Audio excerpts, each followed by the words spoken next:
Welcome to Back on the Broomstick, a modern witch's spoken word grimoire, where two witchy friends from way back are reconnecting to their pagan roots after a long period of mundanity. We're rewalking the path of the wise and trying out all the latest spells, rituals, and magical theory in today's witchcraft and pagan practices. So grab your wand and your incense, your cauldron and your crystals, and join us as we get Back on the Broomstick. Hi, and welcome to Back on the Broomstick. I'm Layla, and for this episode, we've opened up the Solarium to talk about our favorite herbs for a summer of spellcrafting. These just aren't your basic tea herbs. Oh no. We're going to tell you how to incorporate these into your practice for smokable, sippable, herbalicious spells. So grab your mortar and pestle, your favorite smoking apparatus, and a teacup, and join us on this magical herbal episode. I'm Chelle, and Layla's making it awfully fancy because I'm going the route of we know that I have a penance for killing things. So we're going to talk about some herbs that I like that I can actually grow and keep alive. So, hey, let's do this. Super excited to talk about herbs. Me too. Beltane was just a few weeks ago, and summer is very quickly ramping up here in the northeast of the USA. And it feels to me like this is going to be the summer of some serious spellcasting. So we decided to grab what we think will be the 5 most used herbs for spellcrafting in the summer of 2025. Chelle decided to go with herbs that she can grow, which, if she can grow them, they're pretty resilient. And I decided to focus on herbs that were useful not just in incense, but also in sippable and smokable spells. Well, I kind of look at my 5 herbs as a try it too. I have a history of growing / keeping things alive. And you mean not growing, not keeping things alive? Exactly. But I'm going to talk about some things tonight that I actually, me of all people, can grow from seed all the way to plucking it for magical purposes. And for me, that's like amazing. Things that you can grow, things that you can harvest yourself, definitely have a strong connection and can be a very strong ally in spellcraft. However, you can also buy herbs off the grocery store shelves, or you can buy herbs that someone else grew or someone else dried, and they will work for you beautifully in your spellcraft as well. So I have picked 5 herbs, and it was difficult. I had a hard time narrowing it down because there's so many that I like, especially when you start talking about smokable spells. But I picked 5 that I think are very summery and would be very useful in what I think are like witchy summer type spells. Well, conveniently enough for me, I, for the past couple of years, have been growing 5 or 6. So I'm going to talk about the 5 or 6 that I actually have physically grown myself, kept alive.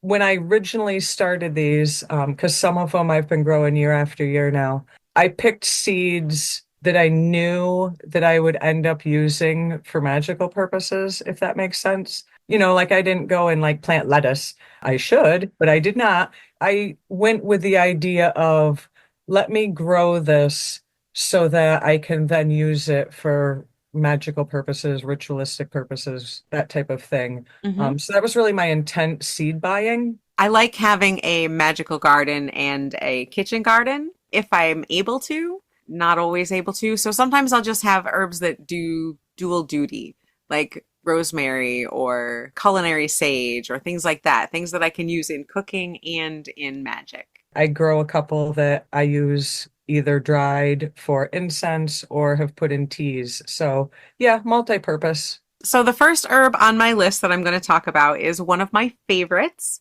and it's actually invasive. So I'm not even allowed to order seeds if I wanted to try and grow it here. And I know so many people who can find it growing in the ditch or growing in their back field or something. And I have not yet been lucky enough to find a reliable stash of it. But the first herb on my list is mugwort. That's invasive? It is. It's actually in Northeast, in New York State, in Pennsylvania. I'm not sure where else, but I know those 2 states is considered invasive. And you can't even order seeds for it. It makes me sneeze. I'm not going to lie. It's absolutely my favorite because it's fabulous to have in smokable spells. It's wonderful. Well, okay, it's not exactly wonderful in tea, but the effects of it in tea are great. And it's also really good in incenses and magical workings. It's an herb that's associated with the moon, possibly because it looks kind of silvery, like the underside of the leaves kind of have like that silvery green look to it. So that might be part of it. but it's a very deeply feminine herb, I think, and it has a lot to do with dreaming and with dream work, with liminal spaces. It can help you with your psychic abilities. It can enhance clairvoyance, clairaudience, working with ancestors and with spirits.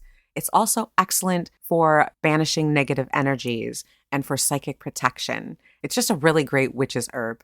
Now, Layla and I are by no means giving any sort of medical advice on any level, so please don't ever take it as that. But I have a problem with mugwort. This is why I don't use it very often in any sort of spell work. And something people might want to take note of.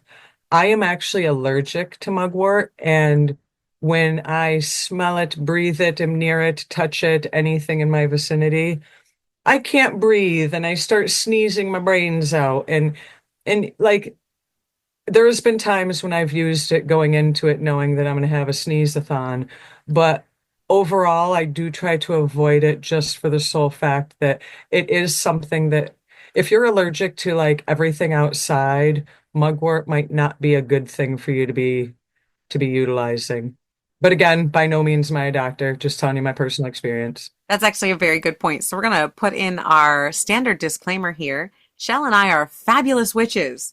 We are not very good doctors. So any herbs, anything that you're going to smoke, make into a tea, ingest in any way, you need to figure that out with your Do doctor. your research, do all the things. That's right. We're only here to tell you the witchy aspect.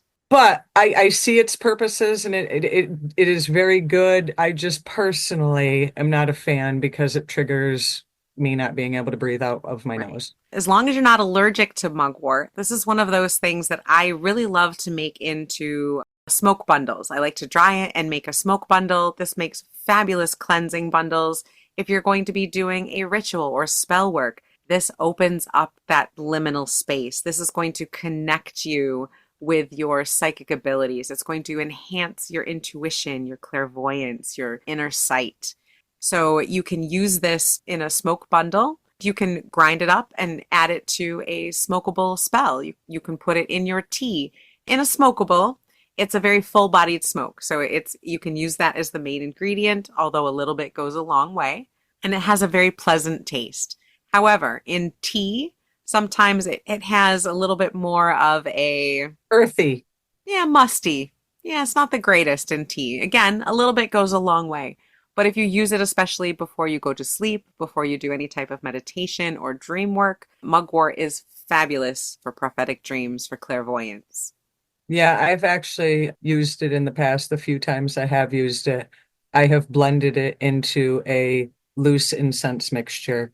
And it's great for like ritual incense because it kind of takes what you've got and makes that super smoky. I don't know, mugwort, I think it's just super smoky. Yeah. But like I said, I tend to stay away from it, but I have used it as like a base for loose incense. Some people consider it to be a feminine herb and associated with the goddess, Artemis in particular. Other people associate it as with the crone aspect of the goddess. It's more the dark side of the goddess.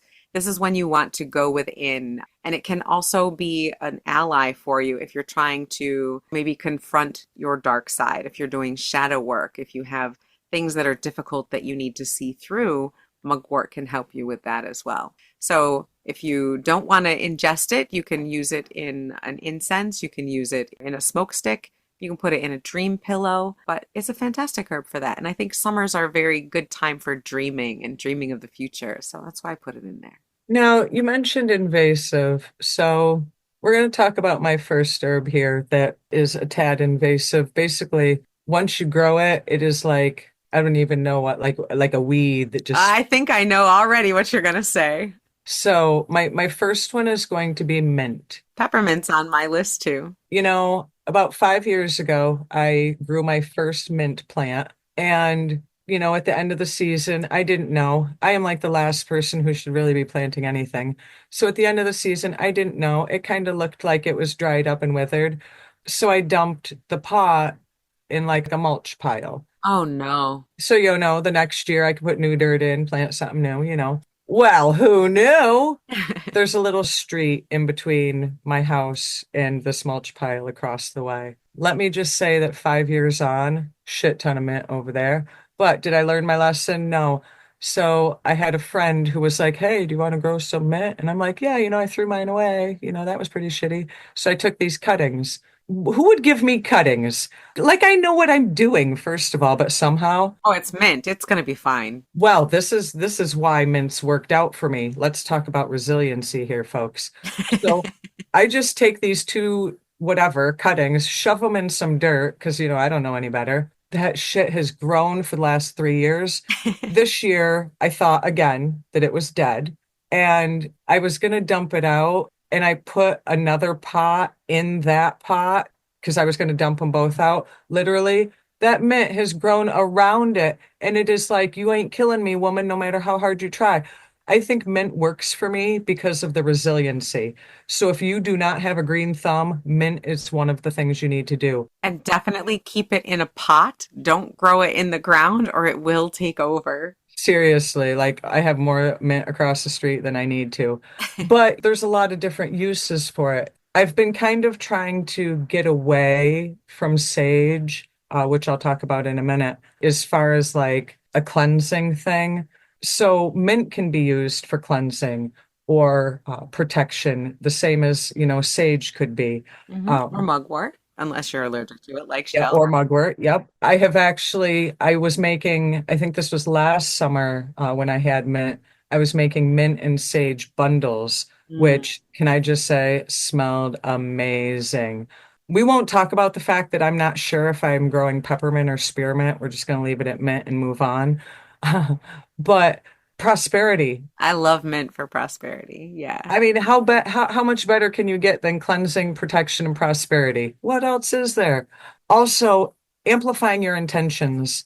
Everything is about intentions. We want to always put intentions into all of our spells and rituals, and this kind of will amplify that for you. I'm not as big on the smokables as you are. So generally, I am doing, like I said, in the last summer, I kind of got into making bundles, but loose incense in the teas. And on a nice hot day, mint tea, can't beat it. The cooling properties of mint relate a lot to communication. It relates that cooling sensation in your mouth or in your throat. It can also soothe other things, soothe tempers, Exactly. even soothe things within inside you, like anxiety. Yeah. But it also has that fiery activation. It's also very active. Like you said, it'll grow anywhere, it'll take over. So it's abundance as well. It has that strong energy of abundance. Prosperity. Yeah, prosperity. Mint feels like it burns, but then it has that cooling sensation. So you get the duality of both in mint. Hurts so good with mint. Yeah, so peppermint's on my list as well for a lot of the same reasons. The resiliency was Yeah. like, I was like, man, this plant is definitely for me because I can't kill it. Exactly, exactly. And because mint, when you eat it or you take it as a tea or even if you smoke it, it's very nice and a smokable, also very cooling, has a nice flavor.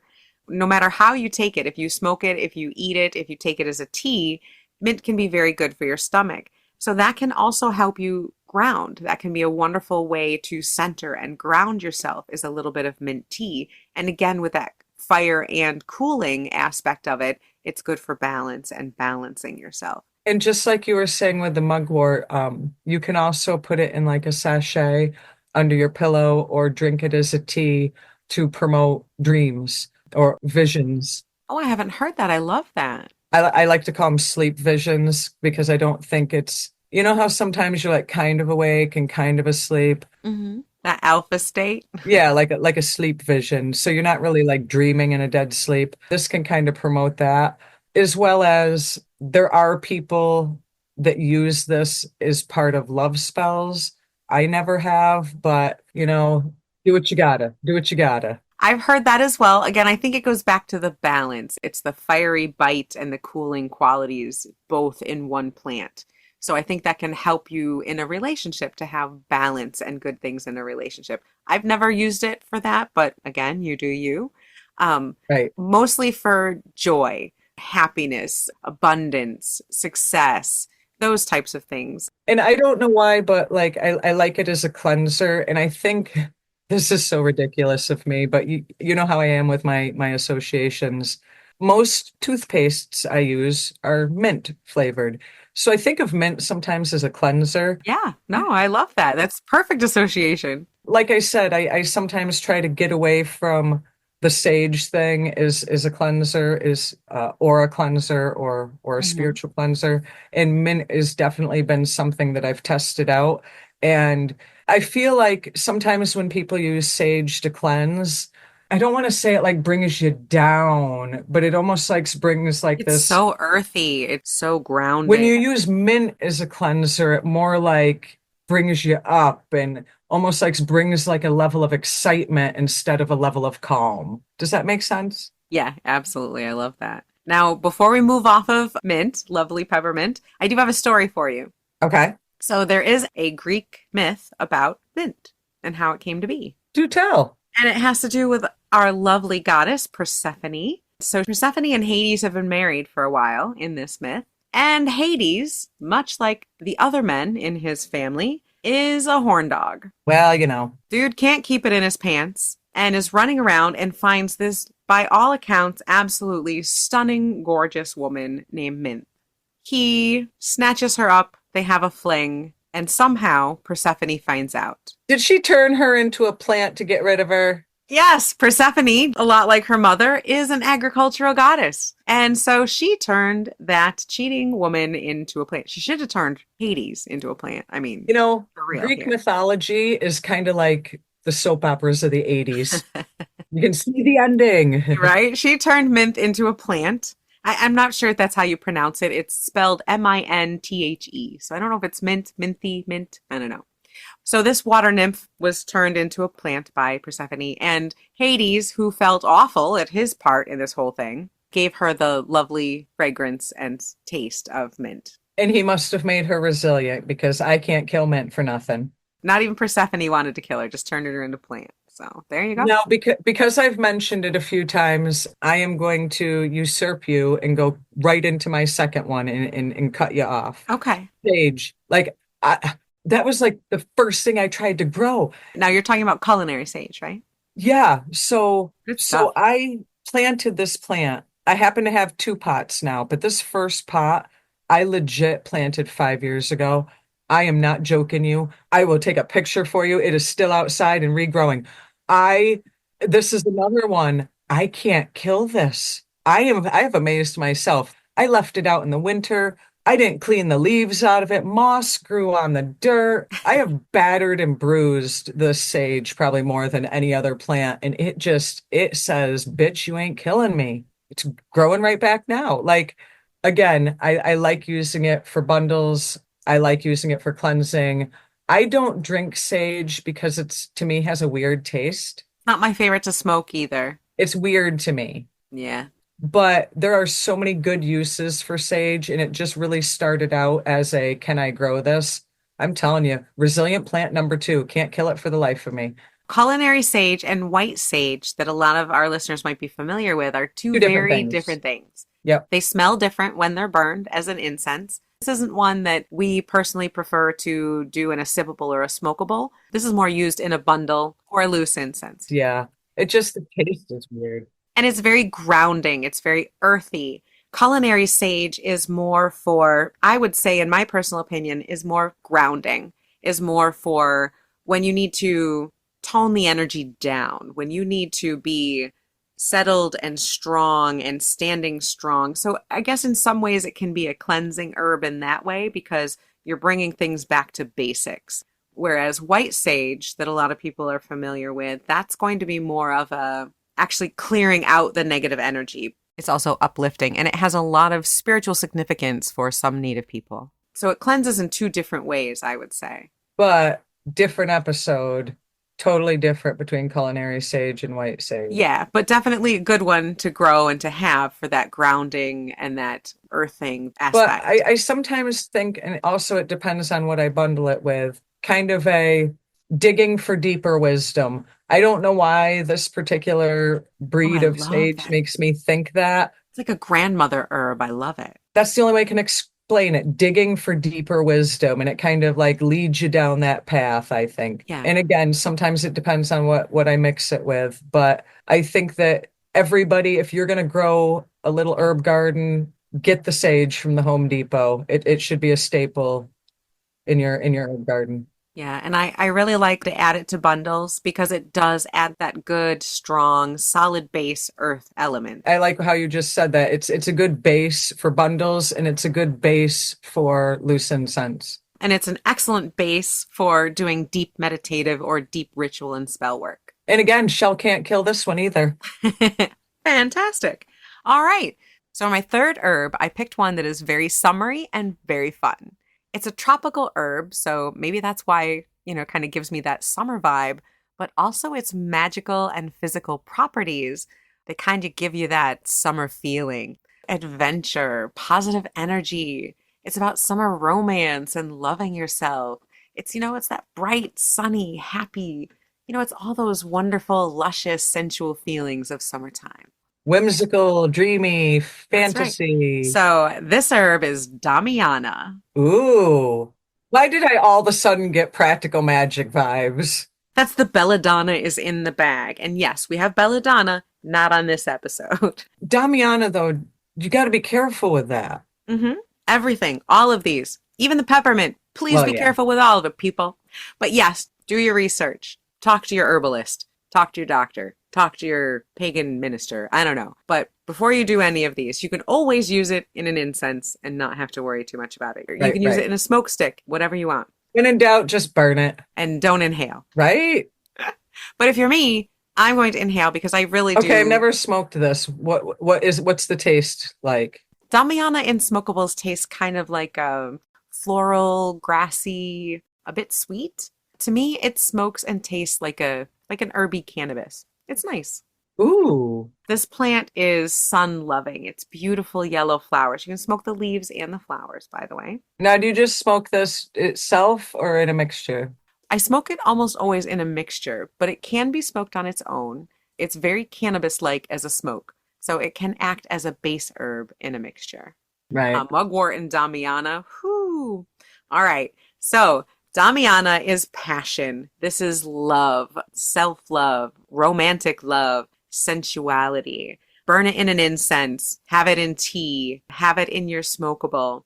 Definitely all about fire and sun. Be bold. In ancient times, it was used as an aphrodisiac. Oh, yes. We know that the Aztecs and the Mayans drank damiana tea as an aphrodisiac and for love spells, but I mostly smoke it more for its relaxation and kind of mellow, feel good qualities. Now, it can taste bitter if you steep it too long. So, again, little goes a long way. Just Yeah, steep but it that's for the a same short with a period lot of of time. teas. Yeah. Yeah. So, you can also take it as a tincture. You can take it as a capsule. If it's too high of a dose, use caution because it can be a little bit of a hallucinogenic. But when you smoke it, it helps you to be relaxed, a little euphoric. You can kind of feel a little sensual, a little happy. I was gonna say the one thing I remember about Damiana, it's nature's version of the little blue pill. If you There you know, you go. know. So this is going to be for love potions, self-love, if you want to do glamour spells, if you want to do a little romance ritual. Damiana is going to be your go-to. Make that a big part of your incense or part of your smokable. Again, you're going to want to blend it with other things in your smokable or in your tea, but you're going to be, happy with that. Awaken that energy, awaken that sensuality. And as Layla and Chelle always say, do not do love magic or sex magic on people without their permission. There you go. And don't take Damiana unless you know what you're doing. Right. Um, but yeah, go ahead, use it as an incense. It's just fabulous herb for love. So it really reminds me of summer. I think about summer romances and doing things with my love in the summertime. So Damiana should be a staple for any type of love magic in the summer. Anything with flowers with me is just automatic as a summer thing. Now, because it can also be like a euphoric and a hallucinogenic, this can also help you get in touch with your psychic senses. It's a little bit of a liminal herb. So, yes, it's love and lust and sensuality, but if you're doing it in a meditative space, It can also be meditations, very deep meditations on self-love, deep meditations to heal yourself or to find that love within yourself if you don't have it. So you can use it in a lot of dream walking, very psychic ways. Consult your doctor, use with caution. There you go. Or you could just use it as part of an incense or an oil blend, a candle dressing. You don't have to ingest any of these in order to use them in your spell work. Okay, What do you got next for me on your list? this is another one. This is again on the list of shell can't kill. Catnip. Oh, I love catnip. Oh, I'm so glad you put that in there. That's a great one to smoke. Now, this all started with me having cats and like, well, if I'm gonna grow stuff, let me see if I can grow some catnip for the cats. Ha ha ha ha ha. I have so much catnip, like I don't even know. Like again, I can't kill this for the life of me. I've left it out in the snow and the cold and it grows back every year. I don't know if catnip's invasive, but it's definitely not easily killed. But again, this is something that can be used for protection. It can be used to enhance intentions, love magic, friendships, warding off negativity. And, obviously, because my cats love it, I associate it with like kitty cat magic. That's so cute. I had a cat that me and my children loved for many, many years, and he was a lover and a hater, but we loved him. Yeah. And there's been times where when I've burned it in an incense, I feel like my old kitty boy is around. Aw, that's so sweet. Maybe You he remember is. the lick lick bites? I do. I do. So I do think that it's also a way to kind of get in touch with that feline energy, but that could just be me being crazy and trying to connect with my cat that has passed away and using this as a means. I don't know. I don't see why it wouldn't work. I mean, if you can call ancestors with things that they like, why not a beloved cat spirit? But I will tell you this, because I did test this theory. So you know how the catnip makes my kitty cats loopy, right? And I've given it to them fresh. I've dried it out and saved it and, piecemealed it to them over the winter. So I thought, let me try this in a tea because, well, if it makes the cats all woohoo and stuff, well, let me see what it does. I didn't get all woohoo and stuff, damn it. Even though it's kind of a hallucinogenic to cats, not for humans, folks. Not And so much. I didn't like the tea taste, but again, it is something for that I utilize in loose incense. You can smoke catnip. I have smoked catnip. Smoking it also will not give you the cat woohoo. It's relaxing. It's actually very calming and very relaxing. This is one of those herbs that I would recommend that you mix with a base herb of some type, mullein usually, cannabis if that's your bag, but a little bit of catnip with other herbs is very nice, very Yeah, I think that's relaxing. where I go wrong. I end up trying it like as the lone soldier, and I'm like, eh, Ah. eh, eh. See, the rule with smokables is that there's different herbs will have a different taste, like a different mouth feel. The smoke from different herbs will be different. So you want like a full-bodied smoke to be the main part of your smokable.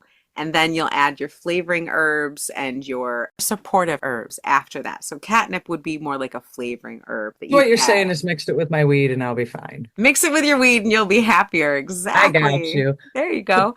I feel like we've kind of inadvertently got like all these protection, love, purifying things going on, but this is definitely something that you could mix into a loose incense for protection magic, for cleansing magic, repelling negativity. I've never used it with any sort of love or relationship, but there is that You could. association. You could. I just never have. The association with love with catnip is because, cats obviously love it. If you want someone to go crazy for you like a cat does for catnip, or sometimes people will describe something that's super desirable as catnip. They'll say, "Oh, that's like catnip to me. Chocolate is like catnip to me." Honestly, I'm not sure if I would roll around on the ground and bunny paw my belly with my feet over chocolate the way my cat would with Well, catnip. see, I'm just saying. then you would not say that chocolate was like catnip to you. But yeah, so people use that saying, right? So if there's someone that's like catnip to you that you want them or you want them to think of you that way, I guess I could see using the herb that way. But like I had had all these cuttings because I would go and clip some of the leaves to either dry or give fresh to the cats right there. I dropped like a handful of leaves last summer. No harm, no foul. It's like I have this huge plant of them. Do you know this year where I dropped that little pile, there is actually catnip growing out between the rocks? This is again like super resilient, so it's on my top list of things to try. Well, full confession, I got a couple catnip plants last year that I put in one of my gardens, and I don't know yet if they're coming up again this year because there's like 27 different things all growing in that part of the garden because it's a little neglected at the moment. So maybe. But if you remember from last year when you had just recently moved into the house you're in currently, remember when I walked up your stairs? I walked up the little path, and under your first stair, you had these like catnip leaves that were the size of my fist. I had giant catnip plants We don't even underneath the know where it stairs. came Yeah. from. No. And I'm hoping it comes back this year. I'm not sure if those are up yet either. Well, if my catnip gives any indication, nothing will kill that shit and it'll be back. It'll be back. What is your next one? My next one is a little more fun. Like you said, we had a lot of protection and cleansing, and this one is joy and abundance, light and attraction, and it's all about happiness and confidence. Ooh. This is calendula, also called marigold. I remember as a kid when it was like towards the end of quote unquote marigold season, we would have to pick the heads off, and my mother would make us pluck all the little flower petal things off to collect the seeds to dry for the next year. You know, my dad did that too, actually. And we'd have these Ziploc bags full of little petals of marigold You know, seed. last year my dad brought me over this really nice planter full of a whole bunch of plants and marigolds. And he made sure to tell me that as they died and as they dried Pluck off, the I was to things. pluck the things, the little seed pods, and save them. Yeah, I did. So I know those will be coming back. That was a big part of my childhood from my refuse to acknowledge her witchy ways grandmother. Yeah, they were not witches. Mm-mm.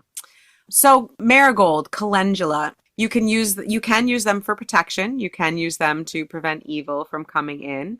You can also scatter the leaves and the petals under your bed for prophetic dreams. They are associated with remembrance ceremonies, with funerals, with the deceased, depending on your culture. There are some cultures that use them for that.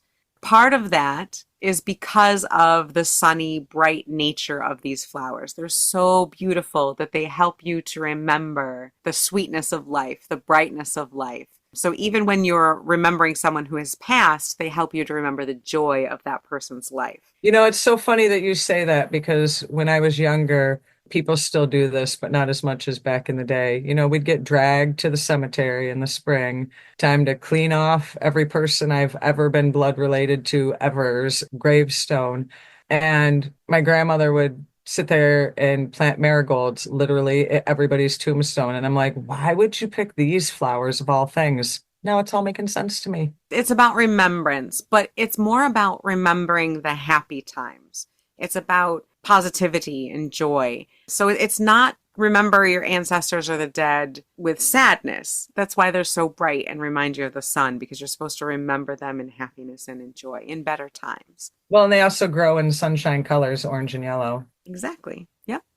And so now in ritual, they're used a lot to connect with ancestors, but they're also used for healing rituals, more for like emotional healing, for soothing a broken heart.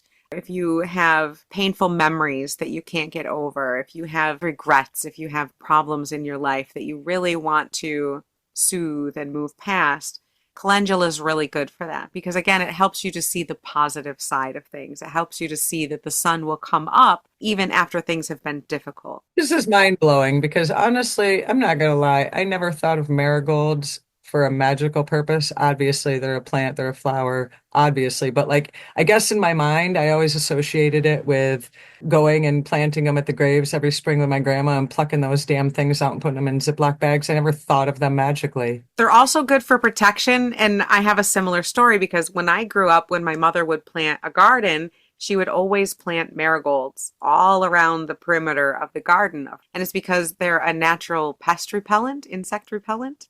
because of that, again, this idea of sympathetic magic, like for like magic, because it deters pests, you can also use it to deter negative energy, any pest like energy you don't want to come into your house. If you put up marigolds around the perimeter of your house, that will help keep negativity from being able to come in. Yeah, my grandma wasn't a witch. Just ask her. No, don't ask her. She would have been mad. But for your grandmother, planting them as a remembrance for the dead, it was to remember them with joy. I'm not gonna lie. I just thought because they were cheap flowers at the grocery store. Maybe. But again, like you said, they're yellow and orange. So if you want to bring joy, you want to sprinkle some sunshine in your life, grab some of those petals and use it in a spell. In a smokable spell, same thing. It's uplifting. It has a very nice citrusy kind of taste. So it even tastes like sunshine. But again, put it in with a base herb as a flavoring and with the intention to uplift, bring joy into your life, invigoration, bring happiness. You could use it for money, the golden glow of gold, attracting money. So again, that uplifting, happy, joy, success, all of those things. You can put that in your smokable spell. Now, I find it funny that you diverted to kind of something a little flowery. So my next one also happens to be flowery. To me, this is like a staple. Chamomile. Need I say more? I love chamomile. So sweet, so soothing. Yeah, yeah. How I first fell in love with chamomile, which is super funny, is I absolutely love daisies. I don't know why. I got no rhyme or reason. I think they remind me of my childhood. My grandma used to freaking crochet daisy blankets. I don't know what the thing is I have with daisies, but I used to think that chamomile was a daisy because they basically look the same. And as I got older and kind of got into herbalism a little bit, I learned that they are not. But it became kind of one of those staple things for me making like homemade tea, trying to make things and conjure my own little tea recipes.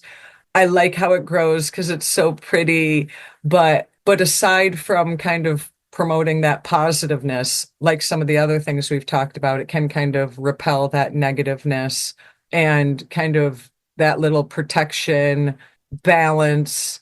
As with everything that we've talked about, you can use it for love. But I find that this is one of those things that there's something about a flower popping that brings you joy. You know, I like growing the sage and the mint and the catnip, but there's something about watching that flower pop. Maybe I'm a weirdo.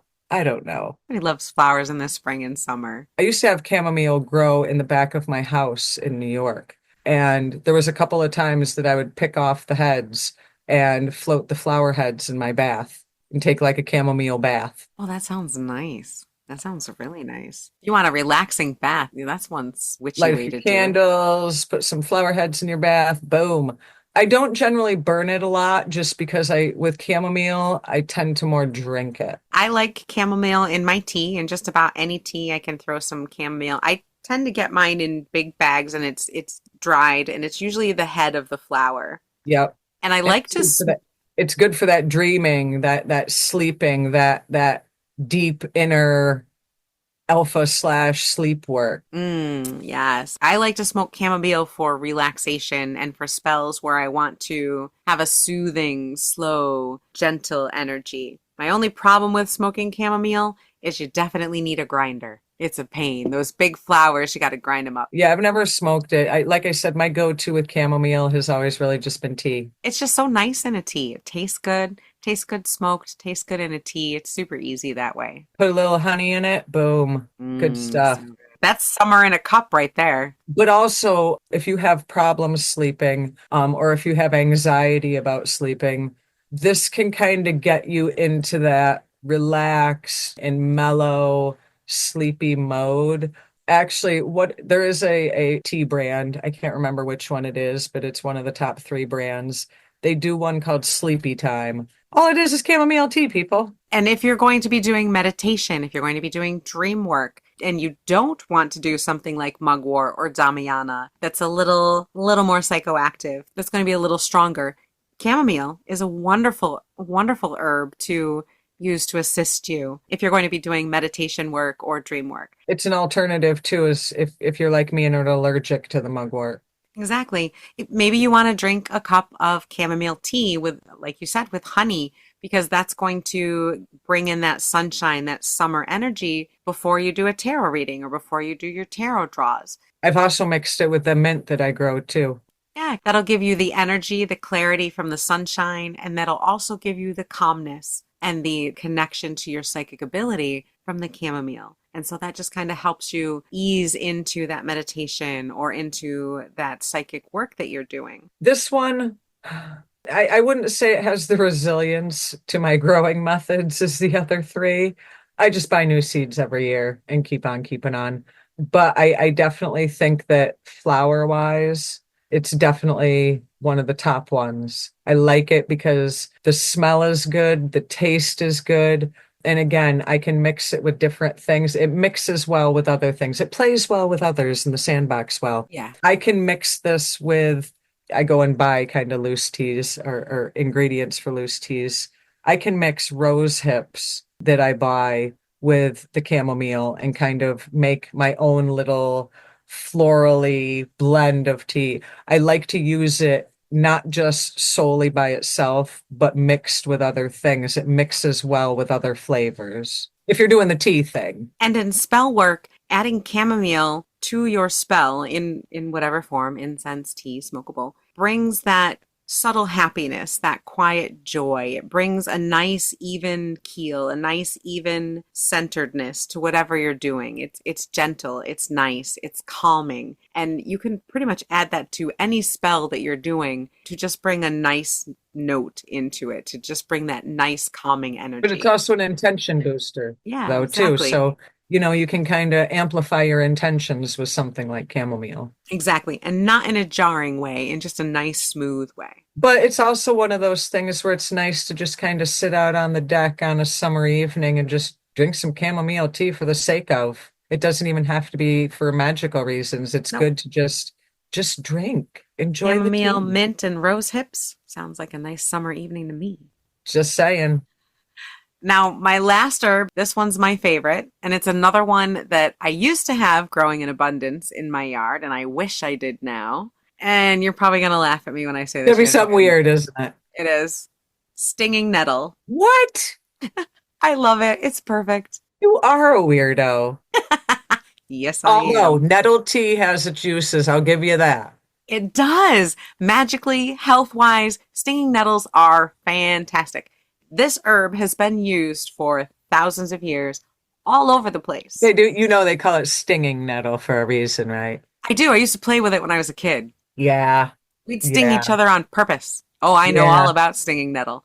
Did you know that if you pick stinging nettle from the bottom up, you won't get stung? If you touch it more from the top down, you're going to get stung and it's going to react to you worse. Really? Yeah, tip. I think I learned that from Amy Blackthorne. I figured you learned it from torturing your brothers, but who am I? That too. Now, stinging nettle is for strength, it's for protection, it's all about vitality. It's also good for boundaries. If you're doing shadow work or if you need to enforce your own boundaries or work with boundaries, it's fabulous for that. I've used stinging nettle and put it on my windowsills as like a ward of sorts. Exactly. It's going to enforce your boundaries for sure. Now, you can eat it, you can smoke it, you can drink it. Cooking it will inactivate the chemical that's in the sting. Oh, I've never drank it. What's that taste like? Green, Okay. earthy, it's green. It's not bad, it's good. But nettle tea, it's very good for you actually, but it's also good for empowerment and resilience. In smokable blends, you can smoke it once you dry it in small. I would only put it in small amounts. It doesn't really taste like much smoked. Doesn't really do much, but it is good for grounding in a smokable spell. It has been used in all sorts of rituals. There are rituals in ancient Greece. It's one of the herbs that are in the Anglo-Saxon 9 herbs charm for protection. The Celts used stinging nettles, and they felt that it would protect them from fairies and from elves. People have used it to cleanse themselves. People would actually take bundles of fresh nettles and they'll beat themselves with it. The heck? Yeah. And I have never done it, but from what I've heard, it's very invigorating and it's kind of good for you. I'm thinking no. It only lasts for a couple minutes. Like I said, we did it when we were kids. It was no I've big heard deal. that before. It's only going to hurt for a minute. But When done by a practitioner, it can help clear away negativity in your body. It can help break hexes. It can help you with clarity, renewal. The Celts used to feed their cattle nettles so that they couldn't be hexed by witches.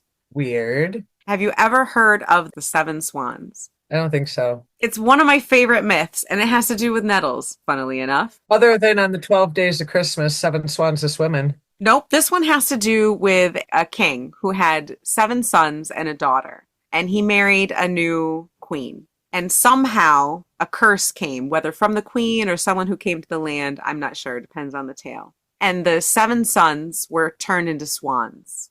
The daughter was banished, and she found the queen of the fairies, who told her that to break the curse on her brothers, she had to knit them each a shirt from nettles. Now, the stalk of nettles is very fibrous. You can actually make fabric and rope, things like that, from the stalk of nettles. Oh, And so part of this was she couldn't speak the entire time. I have a feeling that didn't work out. Did not work out. So she's gathering all these stinging nettles at night and in graveyards, trying to hide from the queen, and she can't speak. And the king from a neighboring country sees her out one night as she's gathering these nettles to knit shirts for her brothers.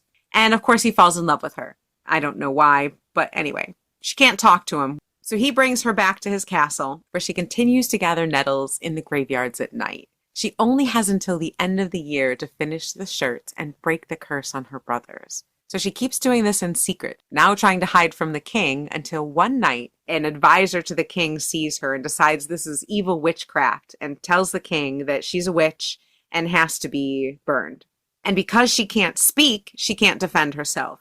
So the date of her death is coming very soon. And it's also around the same time that her time limit for making these shirts for her brothers is coming. So she's knitting and knitting and knitting as she's being dragged to the stake. And her brothers come in the form of swans, and she throws these shirts over them just in the nick of time. And she wasn't able to finish the last one. There was one sleeve missing on the last one. So one brother always had the wing of a swan, but they were all able to come back. She lived and was able to speak and declare her innocence, but she was knitting nettles. So nettles can help you break curses. They can help protect you from fairies. They can help to do boundaries. And so that's kind of encapsulated a little bit in that story. I don't know how to knit, so I think my brother would kind of be SOL in that story. I was just gonna say, my fifth and final herb. This is, I know, something that is kind of a mainstay with you. It just didn't make your top five list. But we're going to talk a little bit about the historically wonderful rosemary. I love it. It's the switchblade knife of herbs. It is. It really is. What can you not use rosemary for? It's like clear quartz. You can use it for everything. Protection, getting rid of negative energy, love, luck, like everything. I feel like everything that all the herbs we've talked about tonight are all about. You can burn it, you can smoke it, you can drink it. Like, what can't you use rosemary for? This one is more of I do better with the grocery store rosemary. I'm not gonna lie, don't judge me. But I am trying this year to grow it. We'll see how that works out. I'll update you later. But again, this one can be like one thing that a tea can be used for protection during dream magic. So again, another good one to kind of combined with chamomile. Chamomile can get you there. Rosemary will protect you from all the ugly booglies while you're there. So it's universal for cleansing, warding off negative energy. Some people even use it to kind of enhance your memory. I don't know about that, but that could be all the weed. Again, like you were saying with the marigold, this can be one that folks use to kind of honor ancestors, honor the dead. There's just so many uses for rosemary. It's like allspice. It's like the allspice of things you can grow. Can you use allspice for everything? I have. Don't judge. It's a tool to have in every toolbox because you can pull out rosemary and use it pretty much in a pinch for anything. I like that you said it's like the clear quartz of herbs because it Yeah. really is.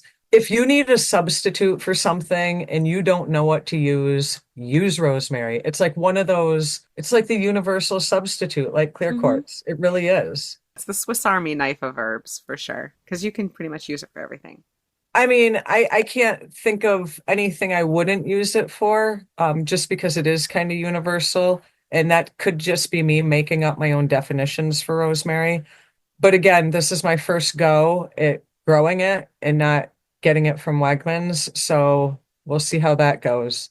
Rosemary's not a typical smoke of mine. I'll have to go back through my notes. I can't think of the last time or when I ever tried it. Usually I use it in incenses, in a smoke bundle or in a loose incense. It's a good, not as a main ingredient, but it's a good like accent ingredient in tea. I wouldn't drink just rosemary plain tea because it's kind of not the greatest, but it is something that you can use as kind of a little accent, little woody, piney. I wouldn't drink it alone. And when you're doing spell work, if you're doing a sippable or a smokable spell, you don't have to just put in the one herb. Say we want to do some dream work. And so we've decided we're going to make a chamomile tea with a little bit of damiana, mugwort, and rosemary in it. You don't need to put in a half a cup of rosemary. You can make a mainly chamomile tea as your main With ingredient and sprinkles. just put sprinkles of the other herbs in if you'd Right. like to. Just a little bit in spell work, even a small amount, even just a small amount of the herb carries the entire magical intent. It doesn't have to be equal parts. Right. Talk to that herb.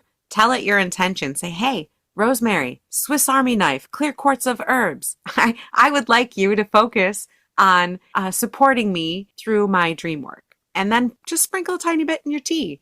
Their intention can be done in just a small amount, I guess is what I'm saying. You don't need to have a ton of it. A little goes a long way. Yeah, let them lend their energy from a small point. So I think that maybe my takeaway with my five that I picked are go with universal uses, things that you think you can actually grow. And if you're not going to grow these things, maybe they're things that you're going to buy at the store.